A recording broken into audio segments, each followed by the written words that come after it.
ಎಲ್ಲರಿಗೂ ರೇಖಾ ಪಾಕಶಾಲೆಗೆ ಸ್ವಾಗತ. ನಾನಿವತ್ತು ಮಾಡ್ತಾ ಇದ್ದೀನಿ ಕಾರ್ನ್ ರೈಸ್. ಅದಕ್ಕೆ ಬೇಕಾಗಿರೋ ಸಾಮಗ್ರಿಗಳು: 1 ಈರುಳ್ಳಿ, 2 ಹಸಿಮೆಣಸಿನಕಾಯಿ, 1 ಕಪ್ ಕಾರ್ನ್, 1 ಲೋಟ ಅಕ್ಕಿ, ಸ್ವಲ್ಪ ತುಪ್ಪ, ಸ್ಪೂನ್ ಶುಂಠಿ ಬೆಳ್ಳುಳ್ಳಿ ಪೇಸ್ಟ್, ಪಲಾವ್ ಎಲೆ, ಚಕ್ಕೆ, ಲವಂಗ, ಏಲಕ್ಕಿ, ಕಾಳು ಮೆಣಸು.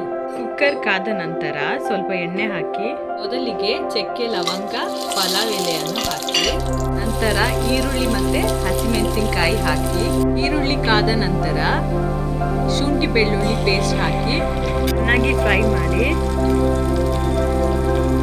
ಕಾರ್ನ್ ಹಾಕಿ ಸ್ವಲ್ಪ ತುಪ್ಪ ಹಾಕಿ ಚೆನ್ನಾಗಿ ಫ್ರೈ ಮಾಡಿ ಅಕ್ಕಿ ಹಾಕಿ ಚೆನ್ನಾಗಿ ಫ್ರೈ ಮಾಡಿ ಅಕ್ಕಿಯಷ್ಟೇ 2 ಲೋಟ ನೀರು ಹಾಕಿ ರುಚಿಗೆ ತಕ್ಕಷ್ಟು ಉಪ್ಪು ಹಾಕಿ ಚೆನ್ನಾಗಿ ಕುದಿದ ನಂತರ ಕುಕ್ಕರ್ ಮುಚ್ಚಳ ಮುಚ್ಚಿ 1 ವಿಜಿಲ್ ಇಡಿ.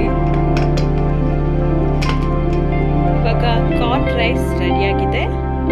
ಮಕ್ಕಳಿಗೆ ತುಂಬ ಇಷ್ಟ ಆಗೋ ರೆಸಿಪಿ ಇದು. ಆರೋಗ್ಯಕ್ಕೂ ತುಂಬ ಒಳ್ಳೆಯದು.